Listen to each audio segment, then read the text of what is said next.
Okay, everybody, welcome to this evening's Planning and Strategic Initiatives Committee meeting. I would like to remind everybody that this is a formal public meeting to consider applications under the Planning Act. If a person or public body that would otherwise have an ability to appeal a decision of the City of Kitchener to the local planning appeal tribunal, but the person or public body does not make oral submissions at the public meeting or make written submissions to the City of Kitchener before the bylaw is passed, the person or public body is not entitled to appeal the decision. All right, so we have a few discussion items tonight. The first one being regarding 307 Highland Road West. And we have a 5-minute presentation from staff to start. So Mr. Craig Dumart. Okay, thank you. Good evening, Ms. Chair and members of committee. Before you is a zoning bylaw amendment application received by the City's Planning Division for 307 Highland Road West. The subject property, addressed as 307 Highland Road West, is located between the intersections of Lawrence Avenue and Highland Road West and Roxborough Avenue and Highland Road West. The surrounding neighborhood consists of single detached dwellings located behind the subject lands on Marlborough Avenue, a large commercial shopping center located directly across the street, and a mix of personal service businesses and single detached dwellings with small home businesses located within them on Highland Road West. 307 Highland Road West is currently developed with a one-story single detached dwelling. The subject property is currently zoned residential 5 zone and designated low-rise residential in the City of Kitchener's official plan. The owner of the subject lands is proposing to rezone the lands from residential 5 zone to residential 5 zone with special use provision 471U to allow personal services, health office, and health clinic as permitted uses. Staff received comments from the surrounding community on the proposed zoning bylaw amendment. Comments relating to privacy will be addressed through a visual barrier and landscape buffers, which will be required through the site plan review. Comments relating to market competitions are outside the realm of planning matters. Furthermore, the proposed zoning in the city's new zoning bylaw will rezone the subject lands to mixed use in the near future, which will allow the proposed uses as of right. The proposed zoning will allow the existing single detached dwelling to be converted into a beauty salon on the entire first floor of the existing building and permit a residential unit to be located in the basement. Planning staff is of the opinion that the proposed zoning will allow for an appropriate mix of commercial and residential uses along Highland Road West, which is transitioning into a mixed-use corridor. The proposed use is at a scale that is compatible with the existing neighborhood and provides a transitional use for the residential uses located directly behind the subject property. Furthermore, the proposed zoning will conform to its official plan designation. In conclusion, planning staff is of the opinion that the proposed zoning bylaw amendment demonstrates good planning principles and is consistent with its official plan designation on the subject lands. If there are any questions, I'm here to answer questions along with the applicant's planning consultant. Thank you. Thank you, Mr. Dumart. Are there any questions of staff?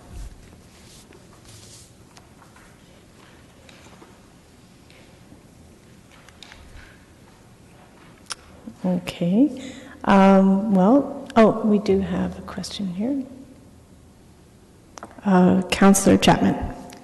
Yeah, in one of the reports or submissions from a resident in the area, there was concern about the dividing line between the property on Marlborough and the property in question. Is there something that will ensure this resident that there will be a tree or greenery divide between the two properties to reduce the light and the sound coming into their property?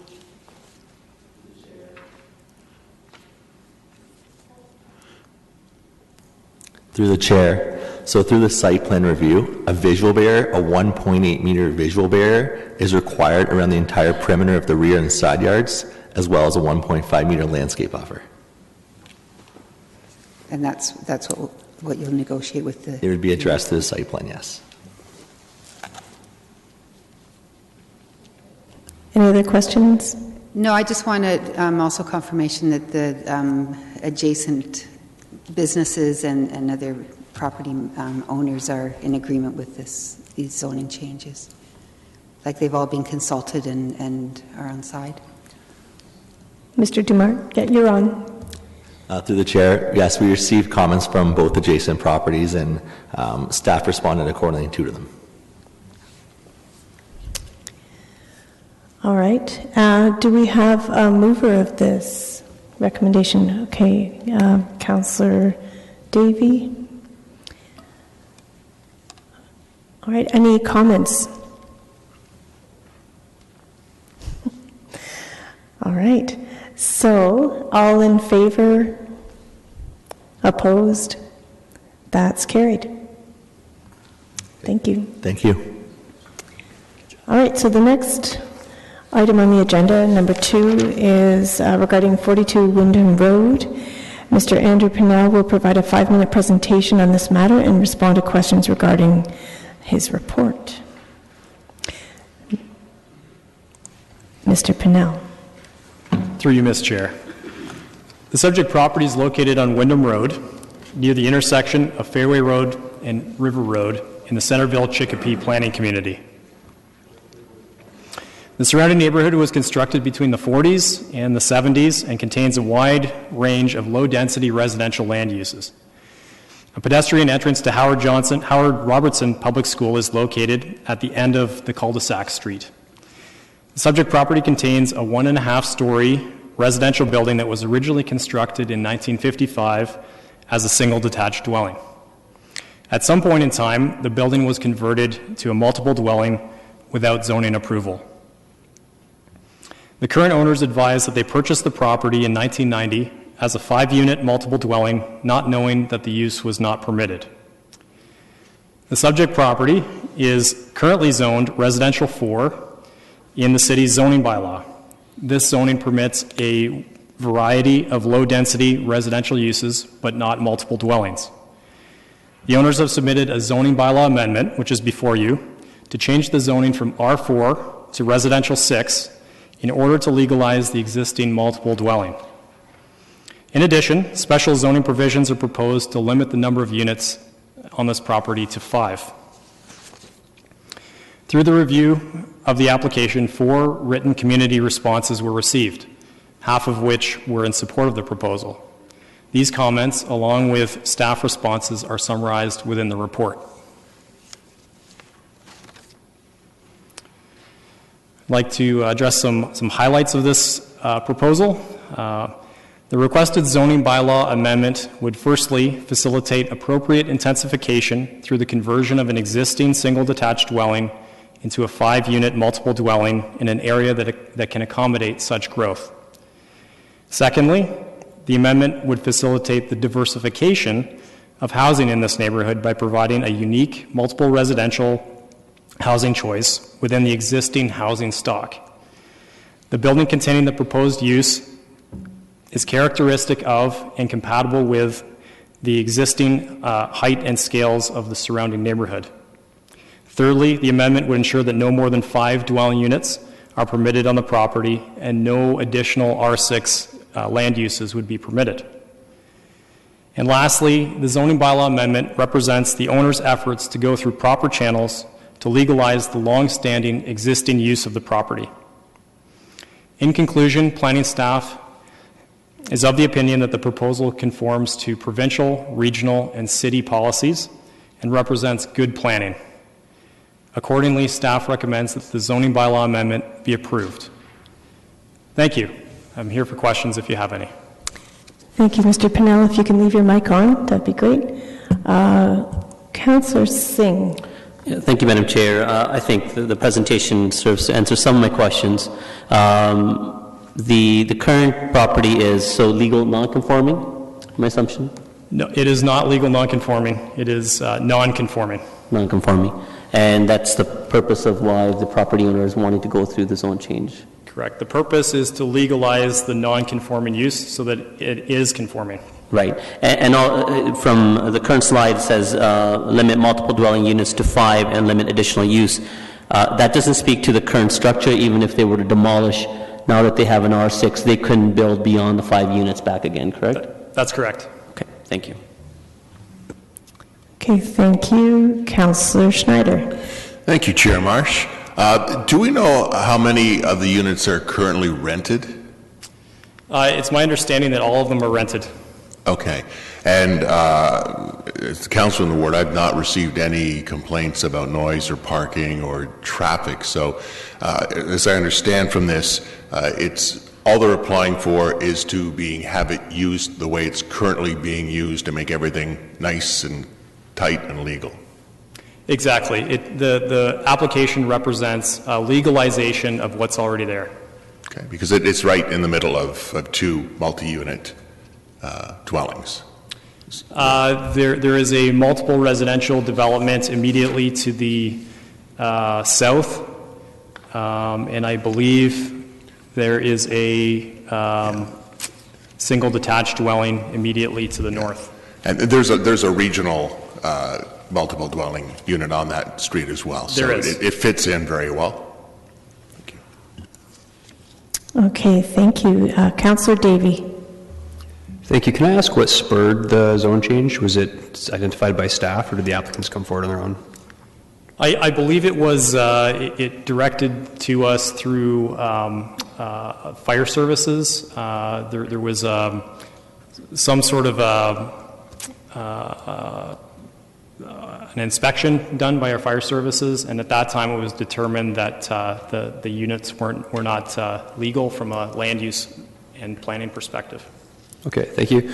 And just like to be reminded of these things once in a while, can you estimate what the fees to the city have been for them to go through this process? Approximately is fine. I can state the current zoning bylaw amendment fee is approximately $10,000. And there are additional minor fees on top of that for signage in the amount of around $200 and a public notice advertisement fee of around $500. So around $11,000 approximately. Okay, thank you. Thank you, Councillor Davey. Councillor Singh. So just continuation on Councillor Davies' question, I was thinking of the same as well. That's a significant fee for them to correct this. Do they have to provide a justification report as well? Yes, they did. And typically they would have to go through, not typically, I mean they would have to go through a planner to provide that justification report? They did. Through you, Ms. Chair, they went through LaBreche Patterson and Associates. And that would be an added cost on top of the application fee for the zone change? Presumably there would be a cost to pay their consultant planner, Right. yes. Okay, thank you. So it's significant, it's not minor. That's really what I was looking to ascertain. I suppose that term is, there is some relativity, but for most people, yes. Thank you. Okay. Thank you. Councillor Michaud. Thank you. Just for some clarification, the fire services directed them to get the right zoning classification. Did bylaw have anything to do with this, or just fire services? Was bylaw involved in this, or just fire services? It's my understanding through Ms. Chair that it was only through the fire services. Okay, thanks. Okay. Do we have a mover for this? Okay, Councillor Schneider moves the recommendation. Any comments?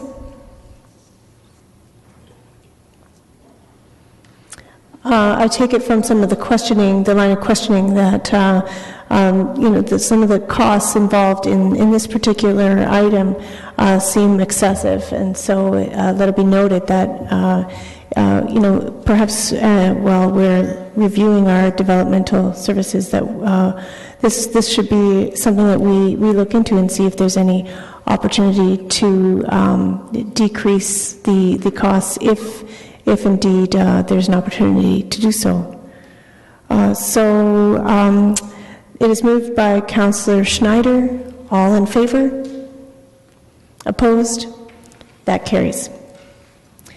All right. Next we have number 3, the zoning bylaw amendment Ms. Julianne von Westerholt will provide a presentation on this matter and respond to questions regarding the report. Now, you have before you the amended version that was emailed to us earlier today with a couple of minor changes, so please refer to the paper copies in front of you. Good evening, Madam Chair, members of Planning Committee. I'm Julianne von Westerholt, for those of you that have not met me yet. I'm a senior planner here. I'm just going to be introducing this very briefly. I do not have a visual presentation for you. The zoning bylaw amendment before you is a city-initiated bylaw that's intended to revise and refine wording in the bylaw, which staff identifies from time to time during its day-to-day usage of the bylaw. The changes are not big changes, nor are they property-specific. They're very technical in nature, and the city typically does a general review of its zoning bylaw annually. However, in this case, we haven't reviewed it since 2016. The proposed changes are intended to clarify intent and to make interpretations as well as implementation of the bylaw easier. I'm here this evening to answer any questions that you may have. Thank you, Ms. von Westerholt. Any questions of staff? All right, so we have a recommendation to approve. Councillor Singh, all in favor? Opposed?